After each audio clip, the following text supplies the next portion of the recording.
जय सद्गुरु महाराज की जय। समस्त भागवतल को जय। जय श्री पूज्य श्री श्री अम्मावत जय। குருவுடைய பெருமை உலகத்தில் அத்தியாச்சரியமானது.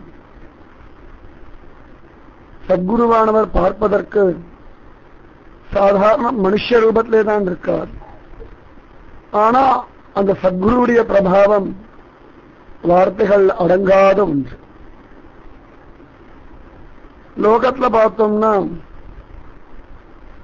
சாதாரண சம்சாரிகளுக்கு, அதாவது காமம், குரோதம், லோபம் இதுல மாட்டிண்டு கிடக்கிற ஜீவர்களுக்கு இந்த சத்குருவை உத்தமமான பக்தர்கள் கொண்டாடும் பொழுது பொறாமையாத்தான் இருக்கு. அவர்களுக்கு புரிய மாட்டேங்கிறது. அவர்கள் நினைக்கிறார்கள் ஏதோ மாயம் பண்றான், மந்திரம் பண்றான், அதனாலே ஜனங்கள் இவர்களிடத்துல ஏமாந்து போய் பிரீத்தி அடைகின்றார்கள் அப்படின்னு நினைக்கிறார். ஆனா உண்மை அது இல்லை.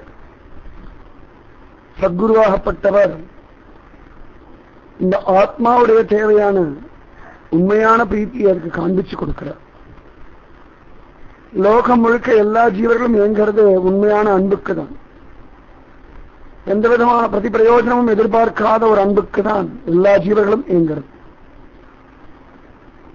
அந்த அன்பை சத்குரு எல்லை இல்லாம கொடுக்கின்ற காரணத்தினாலேயே சத்குருவிடத்தில் இந்த ஜீவர்களுக்கு ஒரு விசேஷ பிரீத்தி. சத்குருவுக்காக எல்லாவற்றையும் பிறக்கும்படியான ஒரு தைரியம், ஒரு வைராக்கியம், ஒரு ஞானம் எல்லாமே லபிக்கின்றது. சத்குருவானவர் ரொம்ப விசேஷமானவர். இந்த ஜீவர்களை கரையேற்றுவதற்காக தானும் மனுஷ ரூபத்தில் இருந்து கொண்டு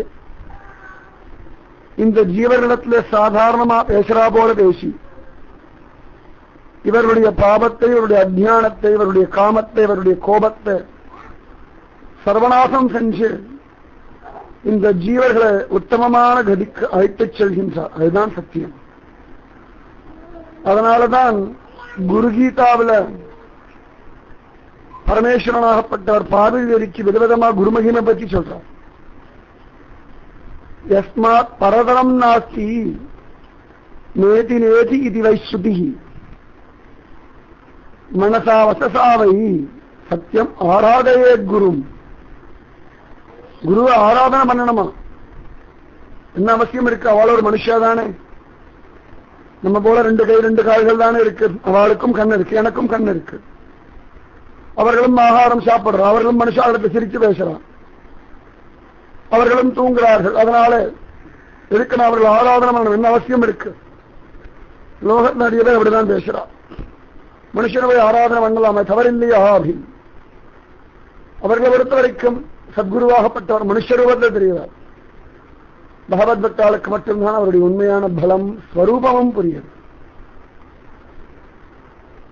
பகவான் அவர்கள் ஆராதனை பண்றான். சாதாரண ஜனங்கள் நினைக்கிறார், ஒன்னும் தெரியாத மூட ஜனங்கள், முட்டாள் ஜனங்கள் சத்குருவை ஆராதனை செய்கின்றார்கள் அப்படின்னு நினைக்கிறார். ஆனா உண்மை அது இல்லை. தன்னையே தியானம் பண்ணிண்டு தன்னிடத்துல எல்லாத்தையும் அர்ப்பணம் பண்ணிட்டு தனக்காகவே உயிர் வாழ்கின்ற அந்த பக்த கோடிகளை, அந்த ஜீவர்களை, அந்த மகாத்மாக்கள், அந்த சதாச்சாரியர்களை எம்பெருமான் தானே கொண்டாடுகின்றான்.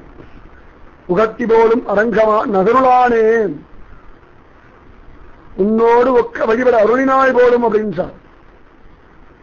தன்னையே தியானம் பண்ற பகவத் பக்தர்களை இந்த லோகம் தன்னை போலவே மரியாதை செய்யும்படியான ஒரு சித்தியில எம்பெருமான் கொண்டு வந்து வைக்கின்றான்.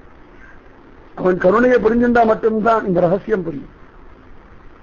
அதனால குருவை தியானம் பண்றது தவறு இல்லை. குரு ஆராதனை பண்றது கொஞ்சம் கூட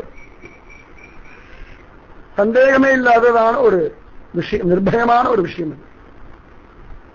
சொல்றார், அதுக்கு காரணம் சொல்றார். பரமேஸ்வரன் சொல்றார், மனசா வசதா செய்வ, மனசனாலையும் வாக்குனாலையும் சத்தியம் ஆராதையே குரு. சத்தியமா, சும்மா பொய் இல்லாம, கபடம் இல்லாம, சூதி இல்லாம, கள்ளத்தனம் இல்லாம உண்மையாகவே குருவை ஆராதனை பண்ணணும். எப்படின்னு கேட்டா மனசனாலையும் வார்த்தையினாலும்.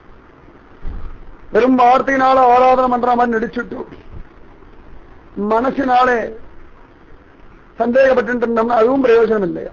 உண்மையாகவே ஆராதனை பண்ணணும். மனசா வசதா செய்வன் சத்தியம் ஆராதையே குரு. சத்தியமா இந்த குருவை ஆராதனை பண்ணணும். ஏன் அப்படின்னு கேட்டா ஸ்ருதியே சொல்றதாம். நம்ம நினைச்சுட்டு இருக்கோம் சத்குருக்களை சாதாரண ஜனங்கள் தான் வசத்தின்னு சொல்றாங்க. ஆனா உண்மை என்னடான்னா ஸ்ருதின்னு சொல்லப்படுகின்ற வேதமே சொல்றது. என்ன சொல்றது அப்படின்னா யஸ்மாத் பரதரம் நாஸ்தி, அவருக்கு மேம்பட்டது எதுவும் இல்லை. நேதி நேதி இதிவை ஸ்ருதி. யாருக்கு மேம்பட்டது எதுவுமில்லை எதுவுமில்லை இந்த ஸ்ருதி சொல்றதோ அந்த குருவை ஜன்மாதி அஸ்யயத அப்படின்னு பிரம்மசூத்திரம்.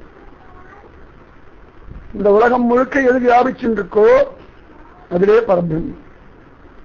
நம்ம பார்க்கிற எல்லாத்தையும் அது இருக்கு, ஆனா நம்ம பார்க்கிற எல்லாம் அது இல்லைன்னு சொல்ல முடியாது ஒரு ஸ்ருதி வாக்கியம். அந்த பரபிரம்ம பரமாத்மாவை உள்ளபடி உணர்ந்து எல்லாருக்கும் காண்பிச்சு கொடுக்கிறார் இல்லையா? அதனால யஸ்மாத் பரதரம் நாஸ்தி நேதி நேதி இதிவை ஸ்ருதி. அவருக்கு மேம்பட்டது இல்லை இல்லை இல்லைன்னு சொல்லி ஸ்ருதியே சொல்றது, வேதமே சொல்றது. அதனால எப்பொழுதும் மனசனாலையும் வாக்குனாலையும் அந்த குருவை சத்தியமா ஆராதனை பண்ணணும். ஆராதனை பண்ணினா என்ன பிரயோஜனம் அப்படின்னு ஆராதனை பண்ணி பாருங்க, அப்ப தெரியும். ராதே கிருஷ்ண. ஜெய் சத்குரு மகாராஜ் கி ஜெய். ஜெய் ஸ்ரீ பூஜ்ய ஸ்ரீ ஸ்ரீ அம்மாவுக்கு ஜெய். ராதே கிருஷ்ண ராதே கிருஷ்ண ராதே கிருஷ்ண.